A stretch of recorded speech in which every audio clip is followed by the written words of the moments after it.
Ladies and gentlemen, you know, I always like to take this opportunity to talk about myself. The man of the hour. and let me tell you something, Daddy. When you're the man, you make history every time you step foot in this ring. And that's the bottom line of the Sweet Wrestling Podcast. Ladies and gentlemen, welcome to episode 97 of the Sweet Wrestling Podcast. Yes, indeed. Ladies and gentlemen, we got a lot to hop into. Excuse me. Brock Lesnar entering the Royal Rumble. Impact Hard to Kill preview. We got a lot of things to hop into, so we're going to get right on into it. You can find me on linktr.ee/2sweetpod. That's where all the listings are for this podcast. So, ladies and gentlemen, also on Twitter at OMGCorby and at the number 2 Sweet POD. So, the first thing we're gonna hop into, ladies and gentlemen, the Impact Hard to Kill preview, the first pay-per-view, official pay-per-view of the year for Impact, and it is quite the card, quite the interesting card. So we're gonna hop right on into it. First up, we have Moose versus Rhino. Look, first and foremost, I gotta admit, I have not been the biggest fan of the ECW guys being on Impact. Like, they just don't do it for me. That's just my opinion. But as it pertains to Moose and Rhino, this should be a fast and hard-hitting match. Two hosses, as I like to say. And I'm very interested to see who pulls it out here. Obviously, Moose should get the victory here. That's just my opinion. And you know what? I'm gonna go with, I think the face pulls it off. Rhino, I gotta say, I've loved Moose's Mr. Perfect gimmick that he's been pulling off lately. But at the end of the day, I think Rhino will pick up the victory here. Moving on, Madman Fulton versus Ken Shamrock. I really thought that the Ken Shamrock appearance was just gonna be that one appearance, but apparently it has turned into a thing. And you know what? I don't necessarily mind it. Madman Fulton, obviously a guy looking for a big win over Ken Shamrock, and I gotta say that, you know what, with Ken Shamrock losing to Moose in this first matchup, coming back, I think Ken Shamrock will pick up the victory here. So moving on, we have Brian Cage versus Rob Van Dam, and this is another one to where I'm like, it's another ECW guy, and I'm not all that interested, but it should be a fantastic matchup. Two very contrasting styles, Rob Van Dam, and you have Brian Cage, the new age big man that can move around, the little guys and muscle around with the bigger guys. So I expect a really good match here. At the end of the day, I'm gonna go with Brian Cage to pick up the victory here. He needs this win a whole lot more than a Van Dam would need it. So I'm going to go with Brian Cage to pick up the victory. Next up, we have Rich Swann and Willie Mack versus The North. Rich Swann and Willie Mack won the tag team open to be entered into this match, or to earn this opportunity, excuse me. This has some match of the night potential, if you ask me. One of the matches that I'm very much looking forward to. I expect it to be an exciting match. At the end of the day, I think that there's no reason to take the titles off of The North here, in my opinion. I have enjoyed Josh Alexander and what these guys have done. And Ethan Page, excuse me. They have done some tremendous heel things. I really enjoyed them, and I think that they will pick up the victory here. Moving on, Michael Elgin versus Eddie Edwards. This should be very interesting. The Call Your Shot trophy will be on the line, and I gotta say that I am very excited to see this matchup. This one is another one with match of the night potential here, and you know what? I'm gonna go out on the limb and say it will be the match of the night. Michael Elgin, best bout machine in my opinion, versus Eddie Edwards. As for your victory here, you know what? I am gonna go with Michael Elgin to pick up the victory and to pick up the Call Your Shot trophy. Moving on, we have Trey Miguel versus Ace Austin. This should be a phenomenal matchup. X Division Championship on the line. The storyline for me, Trey hitting on Ace Austin hitting on Trey Miguel's mother. It is not all that interesting, but it keeps up the slimy heel work of Trey Miguel, so I like that. This should be a phenomenal matchup. As for your winner, Trey, Ace Austin, just really got the X Division Championship, so I don't really see a reason to take the championship off of him. He's been doing a good job, relatively speaking, and I enjoy the heck out of his work, so I'm going to go with Ace Austin to pick up the victory here. Next up, we have the Women's Championship on the line. Jordan Grace versus ODB versus Talia Valkyrie. This was originally supposed to be Jordan Grace versus Talia Valkyrie, but ODB worked their way into it. And you know what? I don't mind it whatsoever. We should get a fantastic triple threat match. At the end of the day, boy, I've said at the end of the day plenty of times, but looking at it here, it's going to be a phenomenal matchup, but this is Jordan Grace's time. Look, this is the time. For as much as I enjoy Talia Valkyrie, this is the time to get the title off of her and get it on Jordan Grace. It has been a phenomenal run for Talia Valkyrie, but it is Jordan Grace's time, and Jordan Grace will pick up the victory here. Moving on to the main event, ladies and gentlemen. Tessa Blanchard versus Sami Callihan.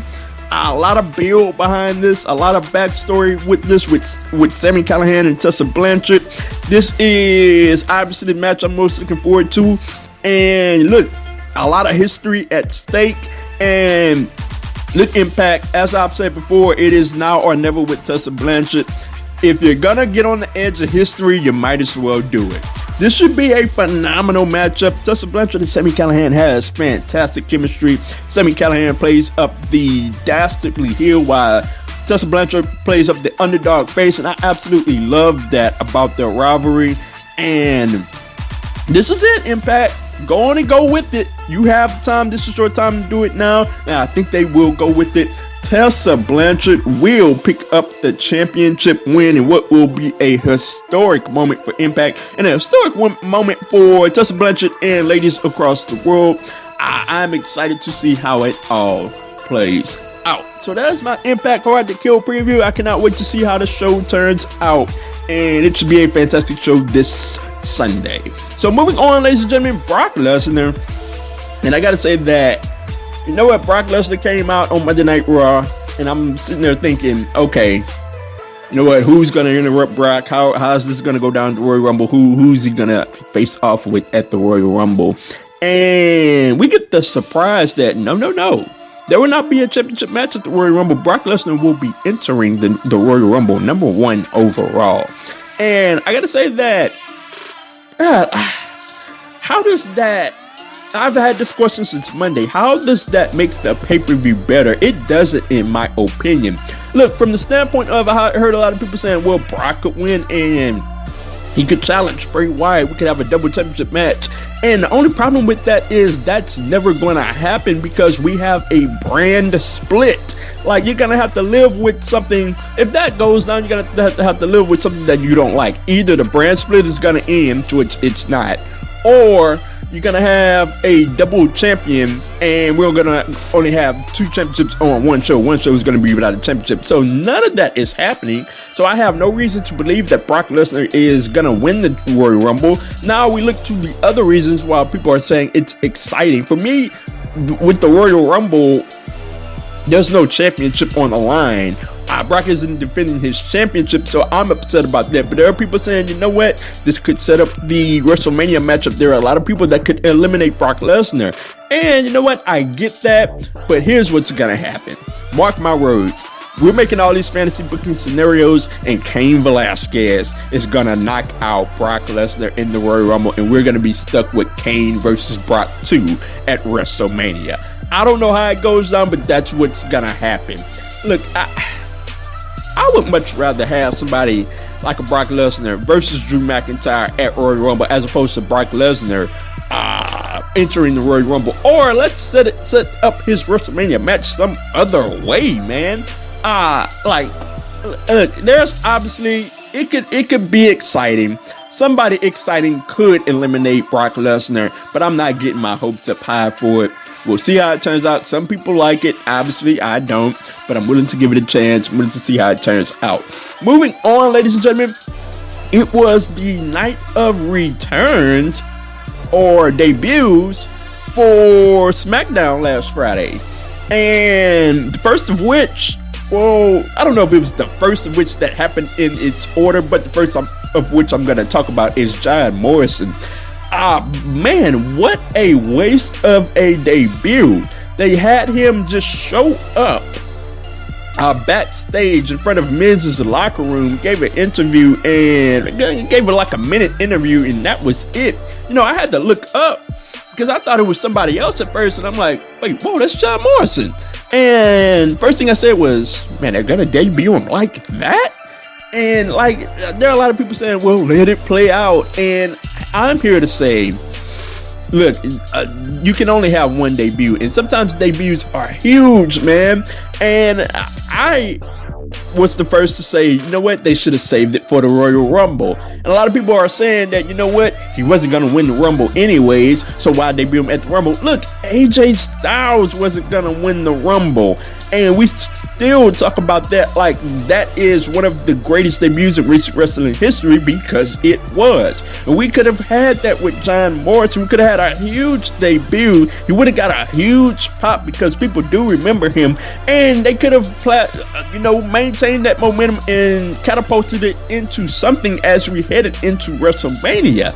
But now we have John Morrison debut backstage, and it's like, let's see if they can make something out of this. You know what?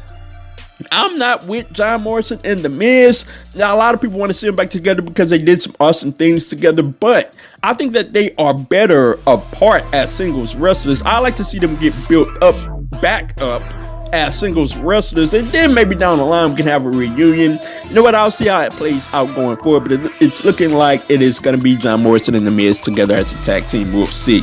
Moving on, we had Sheamus debut, came up as the Revival was about to lay it to Chad Gable. I'm not calling him Shorty G, but he comes out, he debuts, huge pop, and Revival gets out of the ring, and Sheamus and I'm sitting there like, okay, lay him out, give me a bro kick, and he lays out Shorty G, Chad Gable. Yes, Shorty G. But we'll see how Sheamus' return plays out. I hope, it's looking like he's going to be a heel, which that is awesome. Sheamus has always been a phenomenal heel, and I'm very much interested to see how it goes going forward. Moving on, ladies and gentlemen, the Usos returned at the end of the show. Looked like we were going to have another embarrassing Roman Reigns, Dolph Ziggler segment. And you know what? Out of nowhere, and Baron Corbin segment, out of nowhere, your Usos return and the crowd goes crazy. And look, they run off Dolph Ziggler and Baron Corbin, got them out of there, stood tall with Roman Reigns to end the show. And look, I'm here to say, let's make this happen. Give me the Bloodline stable. Let's make it happen, because Roman Reigns could use it. The Usos could use it as well. I don't know what you got to do. Make them heels, make them tweeners. Usos kind of got this cool tweener thing going. You can make them a tweener group, but give me the stable with the Usos and Roman Reigns. It would be a phenomenal call, a stroke of genius, if you ask me. So that was the night of returns. We're going to move on into Naito and Kenta, ladies and gentlemen. What an amazing Wrestle Kingdom it was that I watched, and it all culminated with the main event of Naito versus Okada. Naito finally wins the big win, and I'm sitting there, it's like 6 o'clock in the morning or whatever time it was, and I'm just sitting there like, man, what a match. Naito finally did it, and he's having this long drawn out, post-match celebration. And I've always learned, one thing wrestling has taught me is that, look, do not fast forward or do not turn off endings. And I'm just sitting there waiting, and I'm just sitting there watching, and out of nowhere, here comes Kenta, lays out Naito, poses with the double belts. And look, there were some people that were upset about this, and I was not one of them. Sure, he ruined the Naito's celebration, but I am all for it because it told a story. It got Kenta over as a massive heel, and I loved every bit of it. And we're going to get a match between the two at New Japan, New Beginning on February 9th for the double titles, and I'm very excited about it. It is going to be a phenomenal matchup. Everybody hates Kenta, so that is a good thing. He's a heel. Everyone feels sorry for Naito. He's the face. And New Japan has done a great job as far as booking this angle so far, and I'm very excited to see how it turns out. Job well done by New Japan. They have me hook, line, and sinker. So moving on, I'm going to move on into Drew McIntyre, ladies and gentlemen. Drew McIntyre, the face. And look, there are ways you could go about this, and this is not the way that I've seen it going down. Drew McIntyre turns face, and they have him turning face. He lays out Ryder and Hawkins 1 week. He comes back and lays out No Way Jose the next week. And I'm like, okay, if you wanted to turn Drew McIntyre face, why not do it against heels? And look, I'm one to say that I want Drew McIntyre as a big bad heel because that's what he does. But if you're gonna turn him face, why not make it make sense? We'll see how this plays out going forward. We'll see what they do with Drew McIntyre. Hopefully they do a lot. I have a big storyline planned out for him going forward. And speaking of big things, look, Samoa Joe and Kevin Owens is looking for a partner at the end of Raw, and everybody's going down these fantasy booking scenarios again, and we end up with the Big Show. And like, I'm sitting there like, this isn't really happening. Like, somebody else is gonna come out, and oh no, it's the Big Show. Really, the Big Show. And you know what? The match wasn't all that great. We'll have a fist fight next Monday, and I'm like, the Big Show, really? Like, it didn't do a whole lot for me. Didn't do a whole lot for anybody else. Look, I don't know what it's gonna go down to going forward. But the Big Show is back, and we'll see how it turns out. Moving on, ladies and gentlemen, we're going to move on to NWA Power. And look, at the end of the show, we had Nick Aldis out, and we had a match made. It will be Team Aldis versus Team Ricky Morton. Neither Nick Aldis or Ricky Morton can be in the match. And if Team Morton wins, Ricky Morton gets a title shot at Nick Aldis. I'm all for that. But Nick Aldis revealed his third man, and his third man was none other than Scott Steiner. Big Papa Pump's got your hookup, and he's back in NWA. And man, that was way out of left field. I didn't see that one coming. And here it is. Scott Steiner's in NWA. I'm intrigued by it. I want to see what's going to go down. Just hand the man a mic, for goodness sakes, because I want to see him talk or hear him talk. And look, this should be phenomenal. I cannot wait to see how it all turns out. Team Aldis versus Team Morton. It should be very, very interesting. So moving on, we're going to end the night with AEW end the day, with AEW and NXT Breakdown. And first, we're going to start off with AEW as always. We had Hangman Page and Omega versus the Private Party. This was an exciting match that the crowd was very much into. Really picked up with Mark Quinn. Hit some suicide dives. Got the hot tag and hit a lot of suicide dives. And there were a lot of near falls in this matchup.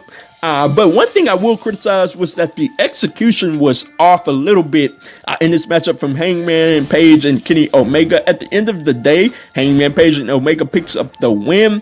Crowd very into it. A very good way to start the show. Post-match, we see Pac, and he has a submission locked on Mika Nakazawa, and he wants his match with Kenny Omega. We'll see how that plays out going forward. Moving on, ladies and gentlemen, we had Rio versus Chris Statlander for the title, and I was very excited because this was a big matchup for the ladies. Had an early commercial break that kind of killed the momentum, but picked back up. We had some exciting spots. Nice vertical suplex from Chris Statlander, but here's the thing.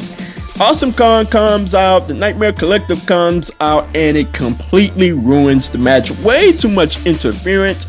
Luther, the bald guy in the promo packages, he comes out, he gets involved, and Rio picks up the win due to interference from Awesome Kong. And I gotta say that, man, I do not like that. We had too many interferences. Like, it felt like some type of WWE thing in my estimation.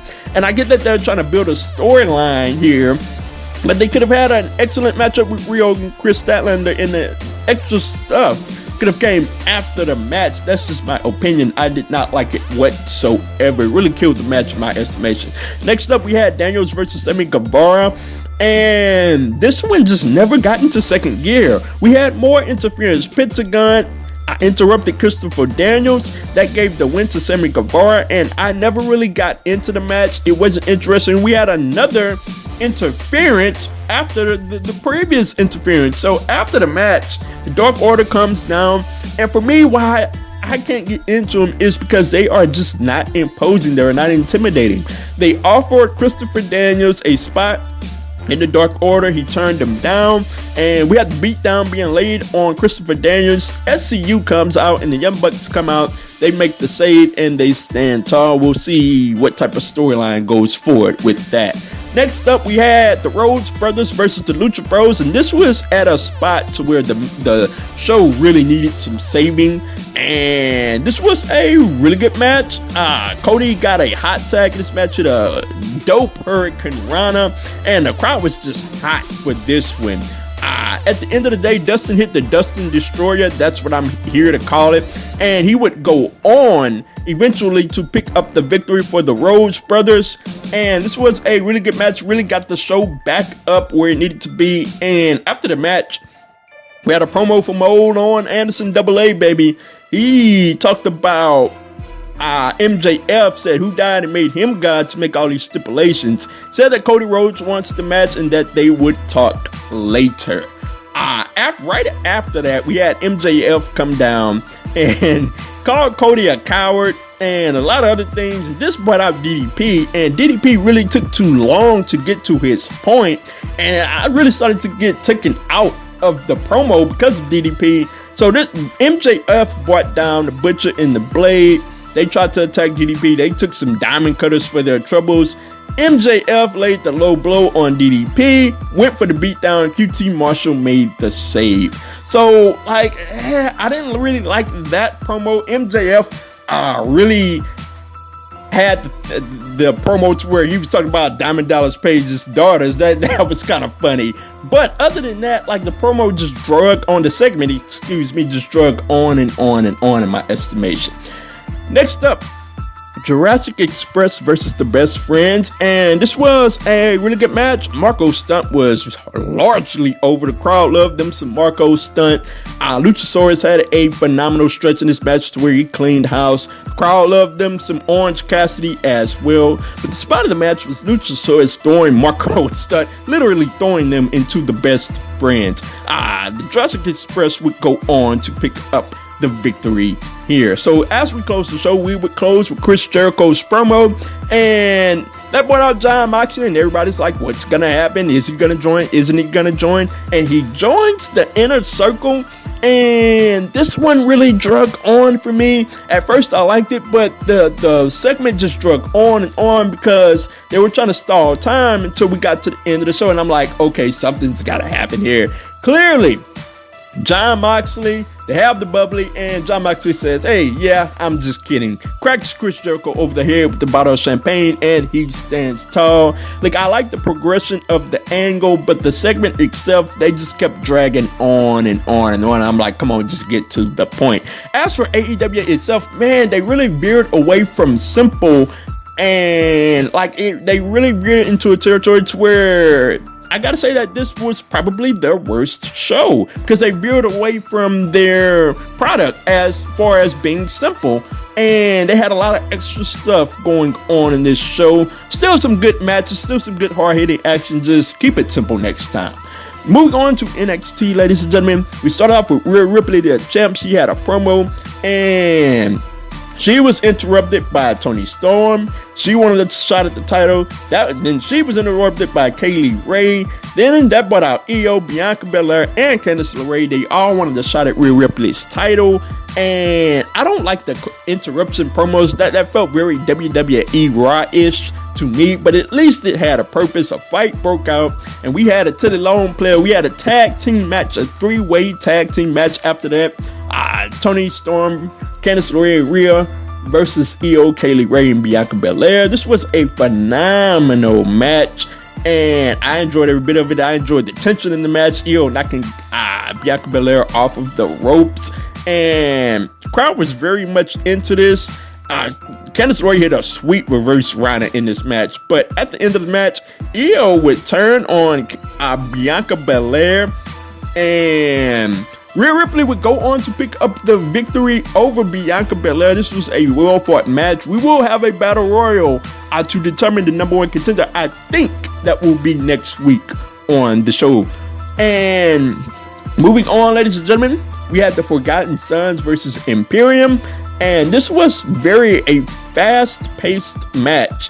And Cutler got it going very early in the match. I enjoy his work, and we had some really good spots in this match. At the end of the day, the Imperium would go on to pick up the victory. While I'm not a fan of Walter, I am a fan of the stable, the Imperium. I am a fan of that tag team, and this was a really good match. Felt like a really fun sprint. Not a long match, but a sprint nonetheless.